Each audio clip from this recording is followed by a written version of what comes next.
Kalaupun itu dilakukan perubahan sedikit-sedikit lah, karena tadi catat bawaan itu, apakah juga dibaca sebagai bagian dari mahasiswa melihat, oh ini mereka udah mau melakukan perubahan gitu, bisa nggak kayak gitu? Ya biasanya kan muncul kepercayaan publik ketika kekuasaan itu betul-betul misalnya menangani korupsi yang memang mahasiswa konsen misalnya. Misalnya begitu. Jadi ya. dipilih ya? Prioritas utama. Jadi buat prioritas begitu. Buat menurunkan tensi. Iya, jadi misalnya mahasiswa ingin korupsi dari sumber daya alam itu dibongkar. Meskipun mereka adalah bagian dari lingkaran istana misalnya. Kemudian dari kelompok-kelompok pendukungnya, orang terdekat yang korupsi dihabisin misalnya. Itu kan ya kita lihat menteri satu-satu lah. Jadi menurut saya perkaranya banyak yang menjerat sejumlah menteri kalau data lamanya dibongkar kan gitu. Jadi ya ini yang saya pernah menulis, inilah kleptokrasi Mas. Jadi negara isinya para maling. Saya harus katakan itu karena ini sebenarnya momentum. Kegelisahan kolektif mahasiswa harus menjadi momentum untuk merubah bangsa ini menjadi lebih baik. Gitu. Jadi memang kita perlu perubahan radikal. Jadi nggak bisa. Kalau Prabowo, untuk korupsi ya. Untuk korupsi. Ini ngeri karena udah ratusan triliun. Gimana kita nggak marah, sedih, campur aduk. Rakyat lagi susah. Korupsinya ratusan triliun. Itu kan. Jadi nggak bisa merubahnya dengan cara yang biasa, harus dengan cara yang luar biasa. Termasuk memamerkan uang sitaan di kejaksaan yang tingginya bermeter-meter gitu, belum cukup itu? Belum cukup lah Mas, itu kan drama ya.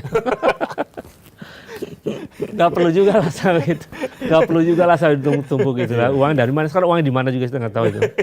Jadi nggak perlu juga. Itu kan berapa triliun? 10 triliun ya? Ada ratusan triliun ini masih dibiarin. Jadi Prabowo masih mendengar nih. Itu pun kalau saya percaya Prabowo bisa melakukan perubahan. Saya ya antara mungkin setengah percaya, setengah tidak ya Mas. Bahkan cenderung tidak percaya gitu. Agak cenderung saya tidak percaya. Karena cara dia merespon kritik juga aneh kan. Artinya diskusi aja dikritik, FGD terus ya, macam-macam lah. Ada yang kritik dibilang anti asing lah, anti oligarki macam-macam. Jadi aneh.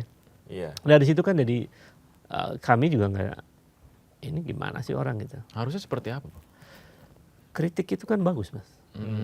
Jadi kalau pemerintah itu melihat kritik tuh jangan melakukan penilaian dari orang yang mengkritiknya, tapi isinya.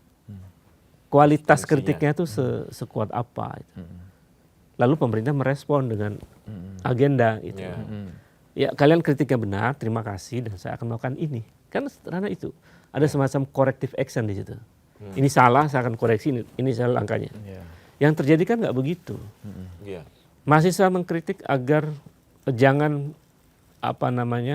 jangan boros misalnya. PBN. Tiba-tiba kan kemudian boros. Ya misalnya, masa mengkritik itu jangan buat undang-undang terburu-buru, buat undang-undang terburu-buru. Masa sudah wanti-wanti dari awal itu MBG ada maling. Dari dulu ya? Dari dulu. Dari awal. Sekarang baru terlambat. Jadi responnya nggak cepat, kemudian nggak empati gitu. Itu yang kita lihat ya dari respon kekuasaan terhadap kritik. Ya, padahal masukan mahasiswa dan rakyat kan sederhana Mas. Apa susahnya memberantas korupsi gitu. Saya juga bilang kepala ini apa susahnya sih? Ternyata susah tuh ternyata. Ternyata versi mereka susah ya. Di dalam imajinasi saya gampang Ruh. Undang-undangnya ada. Punya KPK, punya Kejaksaan Agung. Apa susahnya gitu. Jadi kalau merubah atau melakukan pemberantasan korupsi nggak bisa ya, artinya dua kemungkinannya, memang takut atau dia bagian dari korupsi itu. kan itu logikanya ya. Kalau argumen lainnya sulit juga kan, kan dia nggak berani pada sesuatu yang harusnya dilakukan begitu. Ada yang meyakini gini Bang, mungkin nanti pendapat Abang penting di sini. Presiden Prabowo sedang melakukan sesuatu yang akan membuat perubahan di sektor ekonomi. Yang membuat beberapa orang yang menikmati keuntungan ekonomi selama puluhan tahun itu akan terganggu. Nah, artinya dia sedang berjuang untuk itu. Dan sekarang situasinya adalah situasi yang akibat dari itu, perlawanan dari kelompok-kelompok yang disebut itu. Itu gimana, Bang? Ini logikanya jumping. Oh, itu jumping. Oke, gimana, Bang? Jadi maksudnya gini ya. Di satu sisi yang lain bahwa Prabowo menurut juru bicaranya atau orang-orang yang meyakini itu, pendukung-pendukungnya ya. Bahkan masuk ke podcast yang saya tahu itu. Dia bilang jangan ganggu Prabowo karena Prabowo sedang fokus untuk membenahi oligarki lah, saya sebutnya itu kan. Oligarki yang macam-macam di ini. Tapi bagaimana kita bisa mengukur bahwa Prabowo melakukan itu? Maaf ya misalnya.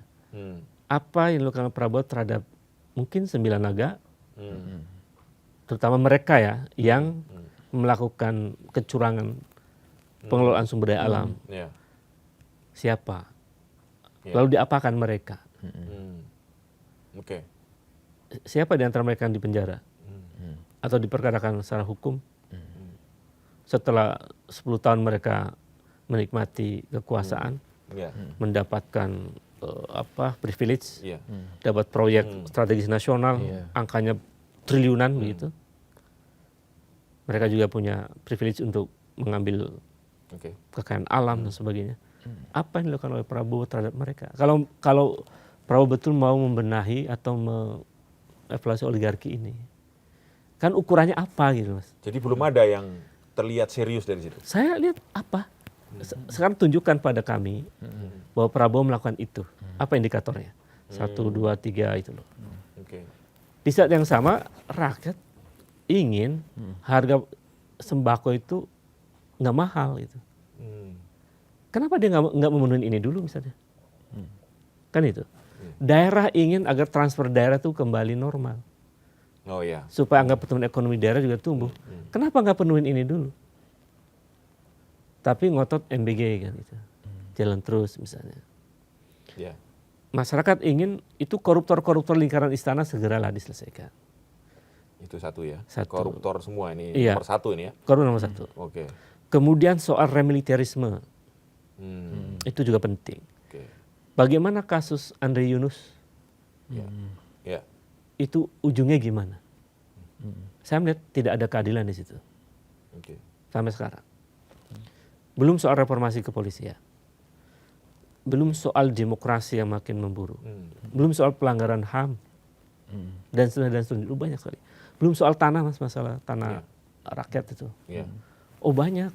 Jadi nggak ada gunanya Prabowo menata ulang oligarki ini tanpa dia membuat kebijakan yang betul-betul pro rakyat ini. Kemudian kalau kemudian kelompoknya Prabowo itu mengatakan bahwa mahasiswa ngamuk ini, demonstrasi ini karena oligarki diganggu, itu yang saya sebut jumping itu, lompat logikanya. Coba buktikan sekarang, yang menyatakan mereka kan begitu. Coba buktikan bahwa mahasiswa itu bergerak karena oligarki. Apa buktinya? Pemerintah punya sejumlah alat yang sangat canggih untuk mendeteksi apa betul oligarki membiayai gerakan mahasiswa itu. Apa betul koruptor itu membiayai gerakan mahasiswa itu. Jangan asal ngomong ya pemerintah, ini omong-omong doang kan. Jadi saya nggak apa-apa nih untuk supaya Prabowo dan kekuasaan ini betul-betul terbuka gitu. Buka-bukaan aja silakan udah. Kan kira gitu. Kalau mereka tanya siapa yang ratusan triliun koruptor masih ada di lingkaran istana, ya nanti nanya saya akan jawab. Ya kan gitu. Jadi yang itu harus dilakukan oleh Prabowo. Yang menyentuh publik soal guru. Yang banyak guru yang diberhentikan dari P3K, yang honorer yang nggak diangkat-angkat, pada janji kampanye, banyak masalah, buruh dan lain-lain. Jadi banyak masalah yang ada di depan mata yang nggak diselesaikan. Lalu dia bersembunyi dengan alasan saya lagi sibuk benahin oligarki. Oh no, kan mereka menghibur tuh. Udahlah jangan kritik-kritik presiden, kasihan presiden lagi sibuk benahin oligarki. Loh, ini rakyat matanya udah buta, wajahnya perih. Iya. Kenapa nggak diselesaikan dengan baik? Misalnya, hukumannya sangat ringan bagi para pelaku yang ini pelanggaran HAM berat. Oke. Jadi kayak gitu loh, Mas. Ya. Belum lagi yang tadi ya, korupsi lah, soal demokrasi macam-macam. Jadi banyak yang di depan mata harus diselesaikan dan itu mudah. Ya. Tapi kenapa tidak dilakukan? Tapi kenapa tidak dilakukan? Kalau dikatakan sekarang lagi ditertibkan ekspor satu pintu, itu akan menambah APBN. pemasukan negara ribuan triliun nih, gimana itu? Nah, Kan problem kita itu kan di tata kelola, Mas. oke.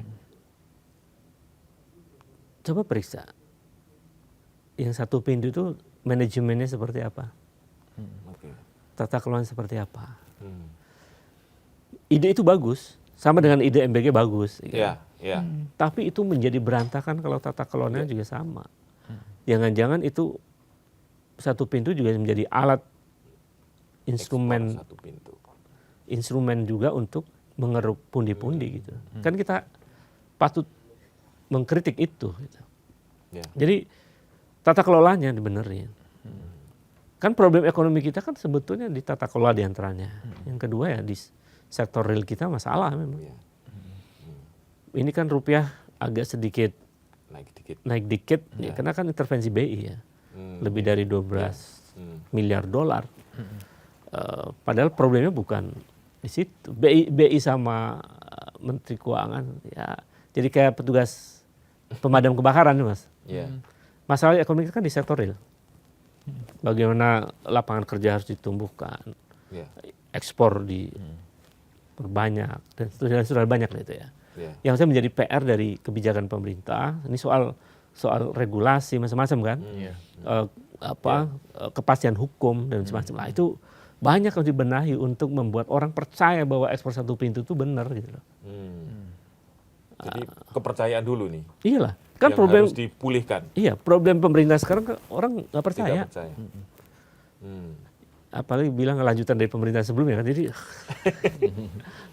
Oke. jadi itu Mas menurut saya memang harus ada perubahan yang sangat mendasar. Oke. Kalau enggak, kalau pola kayak gini aja, ya saya mungkin berpikir jangan salahkan juga kalau mahasiswa masih terus berteriak. Gitu.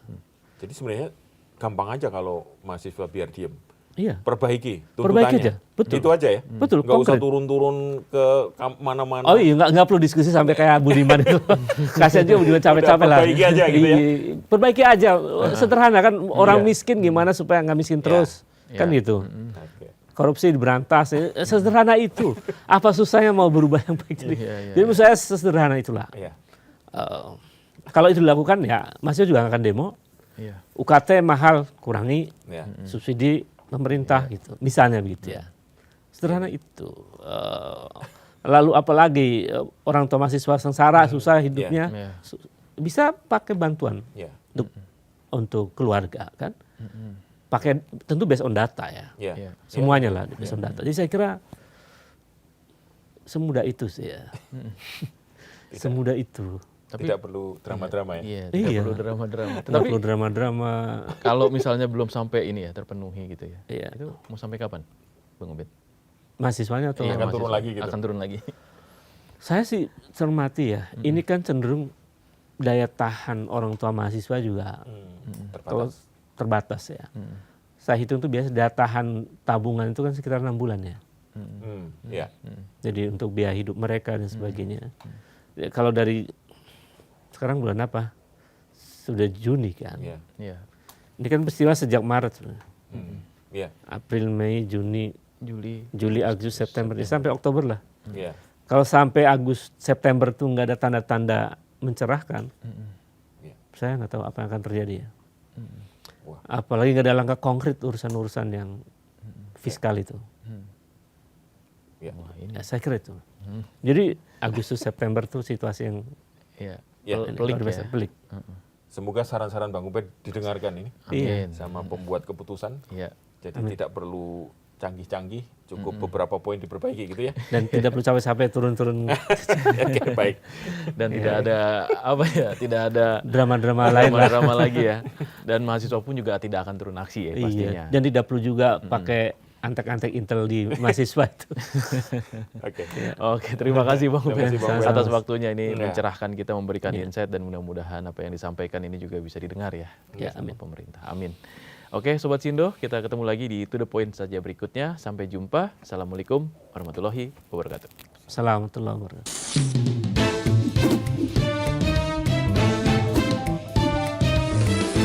To the point aja.